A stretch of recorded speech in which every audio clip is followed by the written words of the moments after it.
Cape Town rocked by yet another mass shooting as gang violence spirals out of control across the Cape Flats. Late on Saturday night, gunfire in Muizenberg left 3 people dead, 1 seriously injured, just days after another deadly attack in Overcome Heights. At least 13 people have died in the past week alone, and communities there are living in fear. Schools are closing, and the crisis of unlicensed firearms continues to fuel the bloodshed. Let's find out more with Western Cape Police Oversight and Community Safety Acting Spokesperson Kurt Nefdt. Kurt, good morning to you. Welcome to the program. The Cape Flats Safety Forum has raised the alarm about thousands of stolen firearms still circulating amongst communities. Talk to us from your observation about a national level probe or a special task force dedicated towards recovering these weapons given the scale of the bloodshed. Is there movement on those 2 issues? Good morning, Iman, and good morning to your viewers. I must admit the ongoing incidents of gang-related shootings and murders in Cape Town and the Western Cape remains a big concern to the Western Cape government. And we want to reiterate that crimes of this nature is closely tied to the alarming proliferation of illegal firearms and ammunition in our communities. And it is also tied to the deeply rooted gangsterism issue. How does it happen? What have you learned about how these guns are able to circulate? Just update us on the latest intelligence related to that. Iman, unfortunately, gangsterism is a very complex issue and deeply rooted, especially in the Western Cape. And what makes it worse is that gangsterism has been commercialized through the drug and firearm trade, making these criminal groupings highly motivated and organized. This is why the Western Cape government, we are adapting our approach, and we are in the process of finalizing our new safety plan, the Safety Plan 2.0, as we've called it. And we're realizing that policing in itself will not address the gangsterism and the gun violence issues.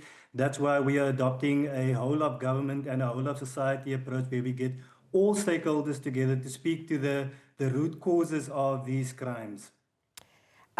Okay, well, let's break that apart. Root causes. Again, you know, this is not new. The anatomy and the profile of the sophistication of the gangs, the gang networks, the alleged collusion of police. These are all things that we know. So, you know, the time of fact-finding is, I think, a little bit behind us because we have enough intelligence in the space, but we haven't been able, you know, the law enforcement in the city of Cape Town hasn't been able to break the back of these networks. So when you're talking about root causes and investigating those, surely that intelligence is already available. What's stopping police and law enforcement agencies from doing exactly that, breaking these networks apart?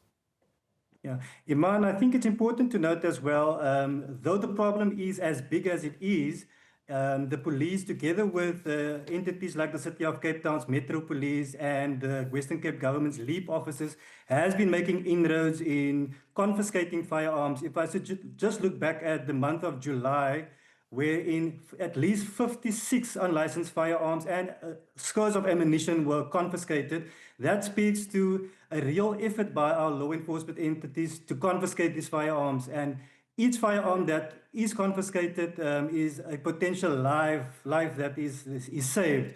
But the problem is just too high, and I must say we need better intelligence gathering and capabilities. That's why we are calling in the Western Cape for the expansion of powers and the devolution of policing powers to allow for Metro Police as well to conduct investigations and gather intelligence. All right, so that is, you know, an intergovernment, and as you say, it's a multi-stakeholder thing, and maybe if there's time, we'll come back there. But residents have described the Cape Flats as killing fields. They've accused the SAPS of showing double standards in how they police different communities. Do you accept that law enforcement has failed these areas? And how do you rebuild trust with these historical issues? I mean, we'll get back to the devolution, muscularizing what you're able to do autonomously in the Western Cape. But things being as they are, you know, it seems as if the gangs and those syndicates have the upper hand.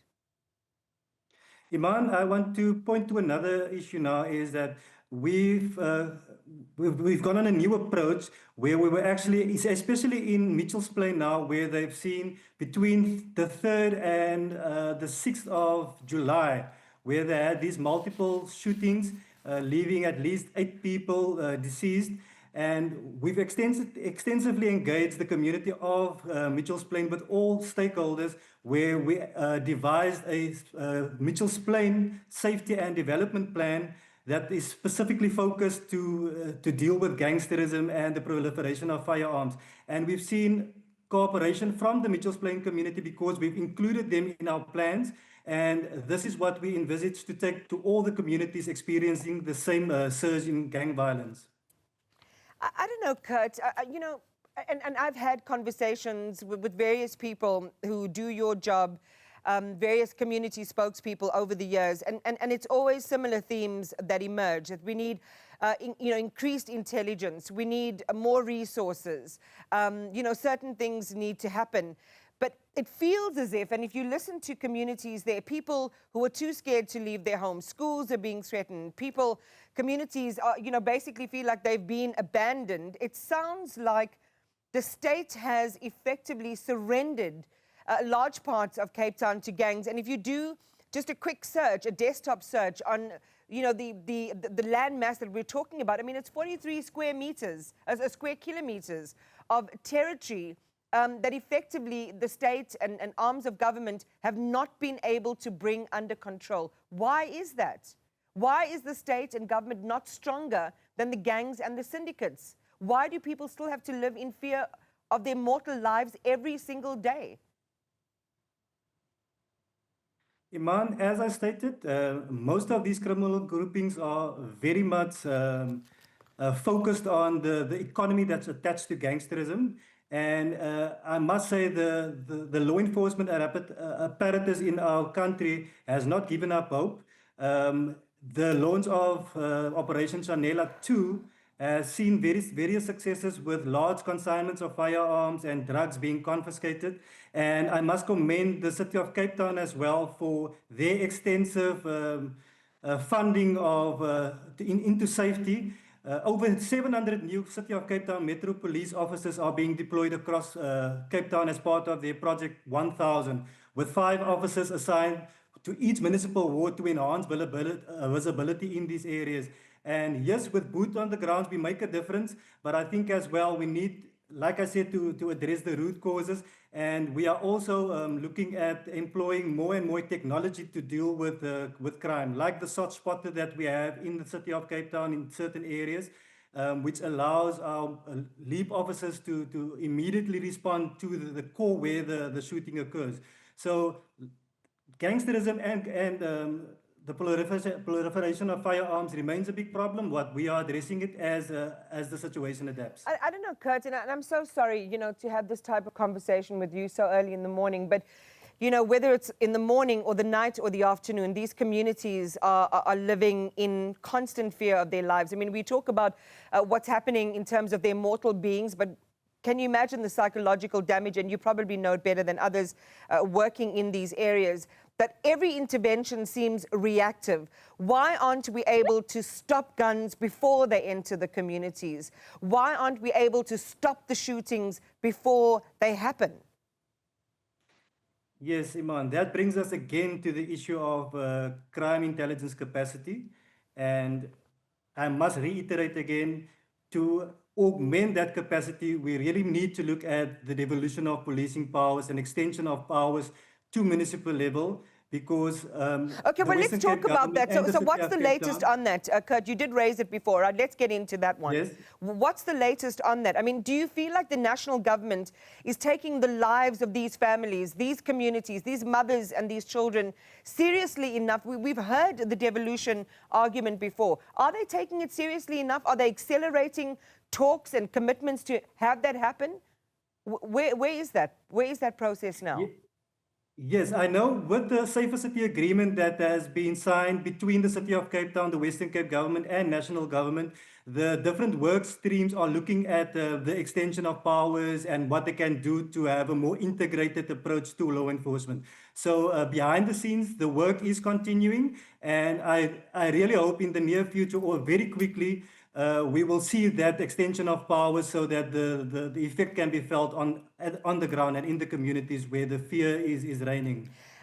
You know, Kurt, if I'm a mom whose son has just been killed, or whose child has just been killed, or who faces the risk of death myself, everything that's being said, I don't feel, you know, boosts me with confidence for how I go about my daily life today. And communities are losing hope, Kurt. You must also concede that this problem can ever be fixed. What is your message to families on the Cape Flats who feel trapped between gangs and guns and a state that seems powerless to protect them?